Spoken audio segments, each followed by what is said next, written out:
మీరెప్పుడైనా వెజిటేబుల్ పలావ్‌ని తయారు చేయటం చూసారా? చూస్తే కింద కామెంట్ చేయండి. ముందుగా ఇతనైతే ఇలా ఆనియన్స్‌ని కట్ చేసినప్పుడు మళ్ళీ ఇంకొక అతనైతే ఉర్లగడ్డనైతే కట్ చేస్తూ ఉంటాడు.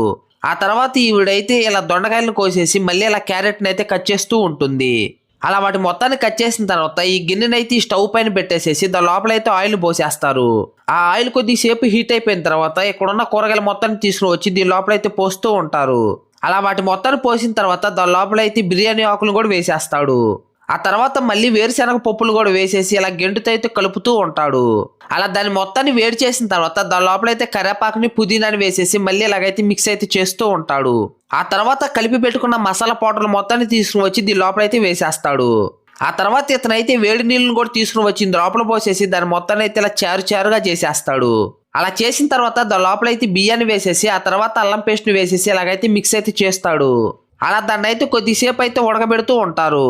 తర్వాత చూసే ముందు అందరూ మన వీడియో చూస్తున్నారు కానీ ఎవరు లైక్ చేయట్లేదు, ప్లీజ్ లైక్ చేయండి. ఫైనల్ గా వెజిటేబుల్ పలావ్ అనేది రెడీ అయిపోతుంది.